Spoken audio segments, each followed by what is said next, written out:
When opportunity comes knocking, what do you do with it? Now, some people will say, open the door. Other people will say things like, don't let opportunity pass you by. When opportunity comes knocking, don't let it pass you by. Now, all of these things are true, but I would argue that what you do when opportunity comes knocking is what's going to determine your level of success. Because there are times that it is okay to let opportunities pass you by, and other times that we want to take action on those things. And that's what today's law of success is all about. It's all about taking initiative and learning how to lead. And so Napoleon Hill defines initiative as the passkey that opens the door to opportunity. And so when an opportunity comes knocking, you have to take initiative to actually open that door. But then it is leadership that allows you to be able to walk through the door. It first starts with self mastery. You have to understand things about yourself if you want to be able to lead others, if you want to be able to help others, which is everything that we are trying to do as entrepreneurs, right? Everything you do is solving a problem. It is trying to help others become better in one way, shape, or form. But it requires this self-mastery, but also requires you know how to serve and to elevate other people. And so this opportunity requires both initiative and leadership in order for you to be successful in the adventures that you are taking. Napoleon Hill talks about how initiative and leadership, the combination of these two, bridges the gap between the knowledge that you have and the achievement of being able to create that success. But the greatest obstacle that we come into as we are figuring out how do I take initiative? How do I implement great leadership? The greatest problem that we run into is we know what to do, but we don't actually do those things. We allow procrastination to take place. We allow that gap between where I am now and where it is that I want to go and what it is I want to create. We allow that gap to continue to widen and to be the thing that allows us to fall into failure, to say like, oh, I'm not achieving those things. It takes initiative and leadership together in order to be able to create that success. So if our greatest obstacle is knowing what to do but not doing it, then the thing that we want to target today, the thing that we're going to walk through is how do you make decisions? We're going to walk through a decision cycle. And if you know what to do, then we're going to overcome those things of procrastination and lack of motivation through this decision cycle to help you be able to take the steps that you need to create the success in your life that you're looking for. Now, in order to illustrate that, instead of just throwing a design up on the screen, we're going to walk through a story. Because if you can see what this decision cycle looks like in real life, now you will be able to know how to implement it. And so we're going to go through an example of a entrepreneur that is a little bit well known for what he did. Maybe you've heard of him. His name is Steve Jobs and what he did at Apple. Now, Steve Jobs started Apple in the mid 1970s. And so I can't remember if it was 74, 76, somewhere around there. He had two business partners, and the three of them started Apple. And as they were developing products and doing things, it became very apparent within a few years that Steve Jobs was extremely intense in what he was doing. He was very demanding of the products and the different things that he was doing. And he was also a little bit reckless in his decision making and the things that he was trying to implement. And so ultimately, they ended up kicking him out of the business. The thing that he started, his hard work and his effort, he was exiled from Apple and was no longer allowed to participate in those things. That would be an extremely hard opportunity. But that's exactly what Jobs saw this as an opportunity. And so he went and he did a couple of other things. He started a different business. He went and he actually bought Pixar, and he did a lot of different things that developed him as a person. And so something that would maybe crush someone else, he saw it as an opportunity. And so through this process, it was 12 years after he was kicked out of Apple that they actually came crawling back to Jobs and said, "We have to bring you back. We've been watching what you've been doing with all of these other ventures that you've been doing." And Apple at this time was on the brink of collapse. They were just about bankrupt. They were didn't have the capital that they needed to continue, and they were spiraling quickly, and they begged Steve Jobs to come back. And so when he came back to Apple, he implemented this decision cycle that we're going to be talking about. The first thing that he did, so when you are up against a decision, the first thing that I want you to do is to take a moment to recognize. It is through this recognition that we can see opportunities that other people missed. So he took a moment to look at what was the situation of Apple? What was he walking into? And is that something that he wanted to do? It wasn't a necessarily quick decision of like, oh, yes, finally I get to come back into the business that I started so long ago. No, he took time to recognize what was happening in this situation. He saw that there was leadership that was lacking direction. He saw that there were a lot of people within Apple that were really dead weight. And he thought, okay, if I'm going to come in, I know what this leadership needs to look like. And he took time to recognize where were the weak spots, which brought us to step number 2, which is to make an assessment. Assessment is probably one of the most important things when we go through this decision cycle, because it requires you to have good judgment, not only of the situation, but also of people's character, and knowing when to step up, when to step back, knowing what is my role in all of this, taking the time to assess. So he evaluated the opportunity that happened within Apple. Here he looked at the situation, and Apple at the time had over 370 different products. And yet they were on the brink of bankruptcy and collapse. And so he looked at what was going on, and he saw that they had a very confusing strategy. Moving forward, he didn't really know, like, what is your plan moving forward? They weren't very clear in what that looked like and what it is that they needed to do. And he knew that they needed to simplify. And so with that judgment, he recognized what was going on.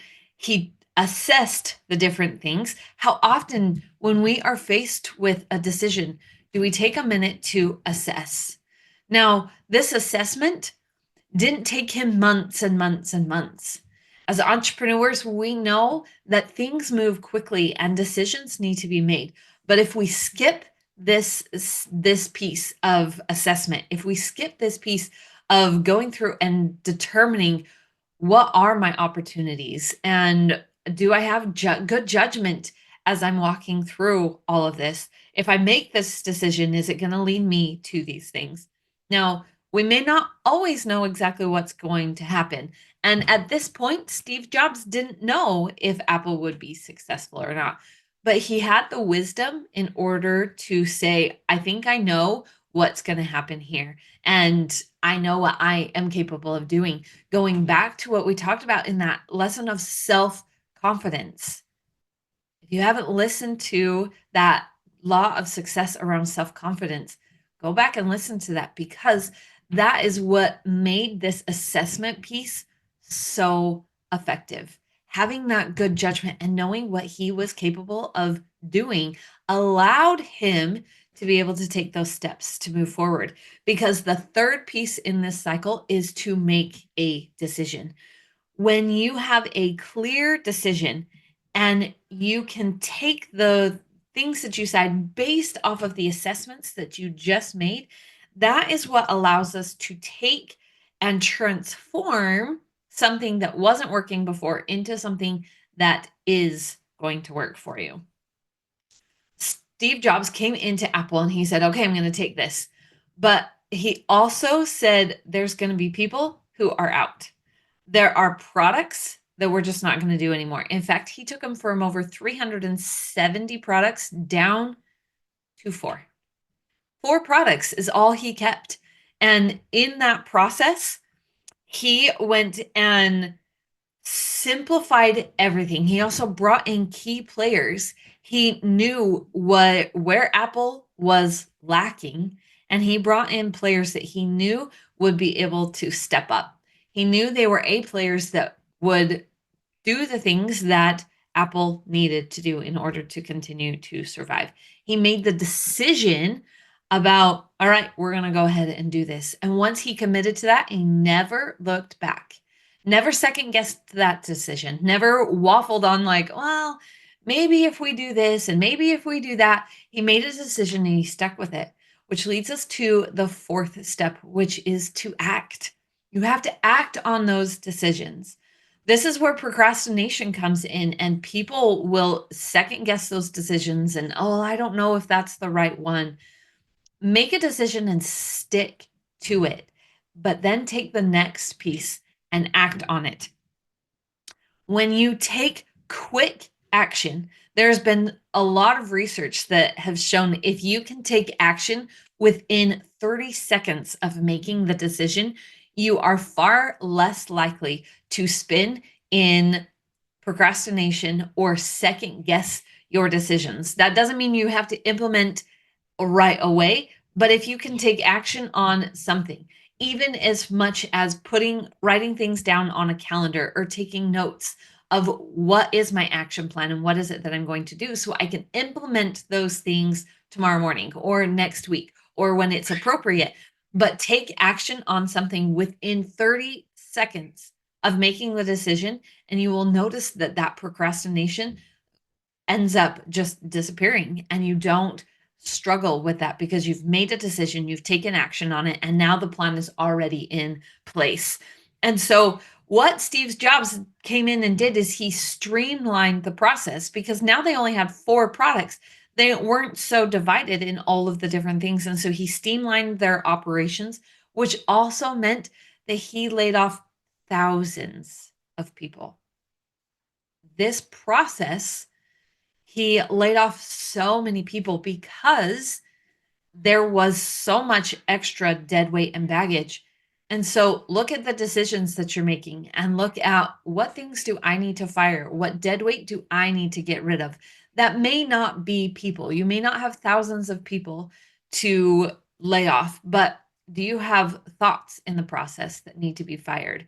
Do you have things around you in your space? Maybe it is actually getting rid of the clutter that is keeping you from being able to take the action that you need to do. Many people saw this step, this action that he was taking, many people saw this as a betrayal. They were very critical of what he was doing. He was taking a company that was already struggling and removing opportunities to make money. He removed products and said, we're not going to do them. This is where this leadership really comes in place. Remember, we talked about it first starts with self-mastery. Jobs knew because of his experience that he had in those 12 years of being away from Apple and what he learned in that leadership, that all of the extra clutter was actually keeping them from achieving that success. But other people didn't understand that. They didn't know. And so he took action despite the criticism, despite the skepticism, despite the naysayers. He took action anyway. How often, when you are coming up on a new idea or a new business venture, how often are you going into this space where you say, oh, well, people don't like what I'm doing, or I'm saying things that are ruffling people's feathers, or you have those naysayers who are commenting and saying, they have no idea what they're talking about. This is a stupid plan. All of those things, you have those naysayers, and Jobs took action anyway. And it paid off for him because he understood the decision cycle, that once he made that decision, he was going to take action no matter what. And is that process that allowed him to achieve success. And so the last step in this decision cycle is to take some time to reflect.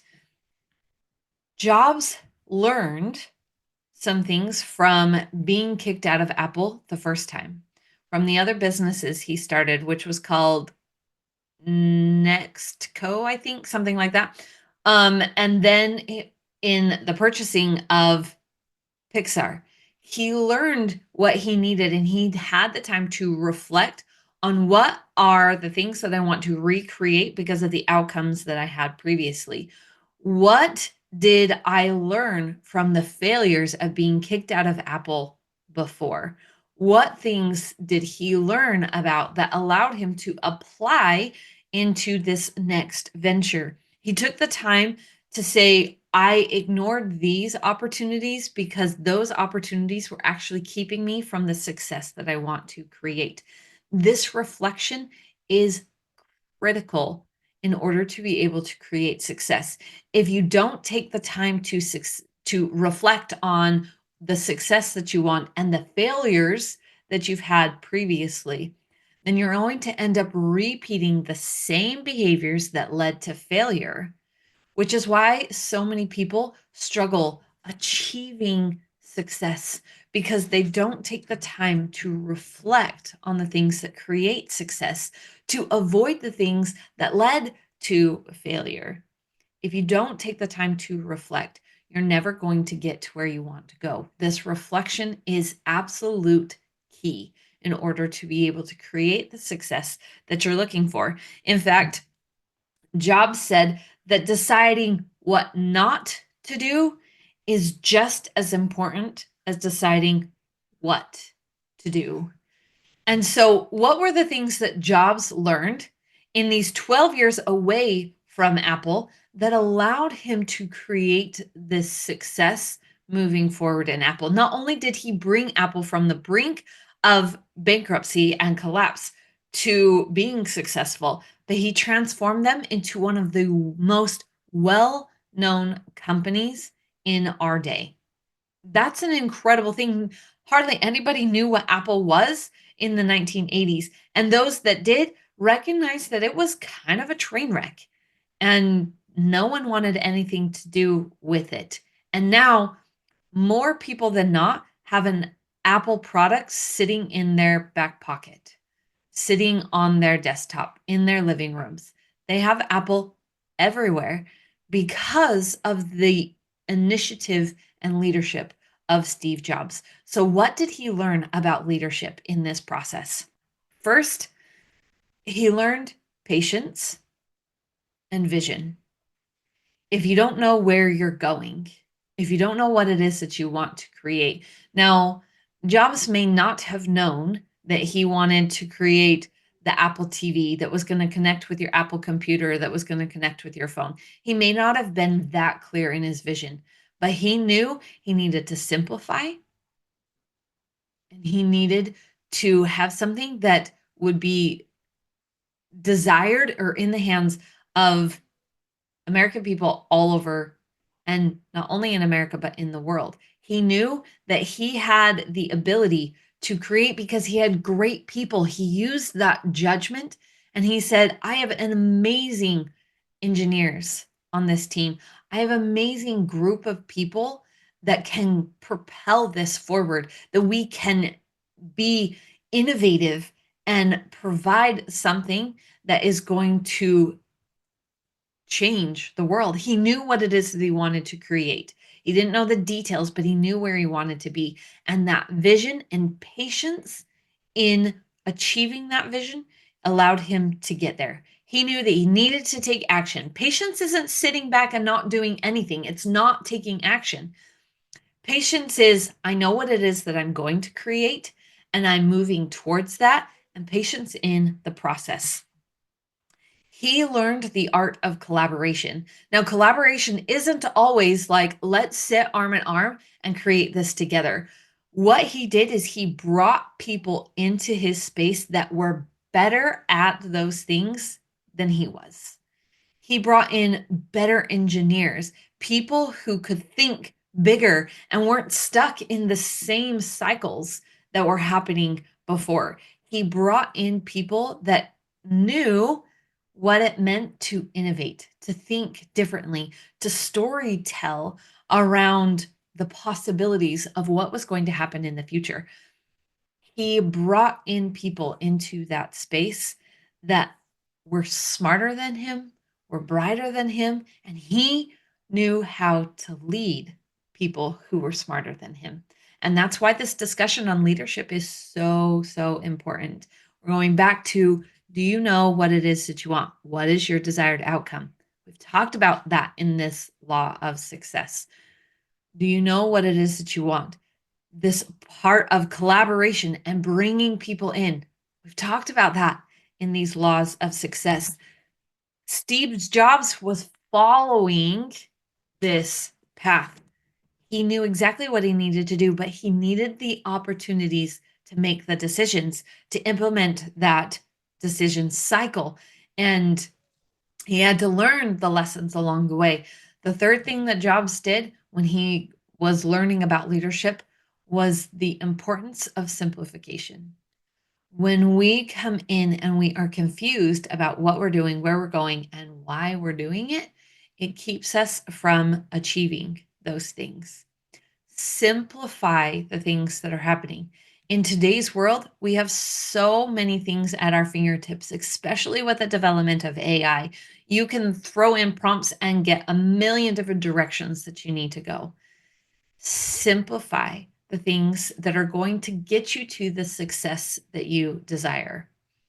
The truth about opportunity is that it doesn't just knock once. Opportunity is always at the door, standing and whispering. And it is those who have initiative that know when to answer the door, and leadership to know how to walk through the door. When you have initiative and leadership, the opportunities that are presented to you are going to help you be able to get to the place where you need to be to create the success in your life that you know you're capable of. Hope you have a fantastic day, and we'll see you all next week on our Monday mind mapping session.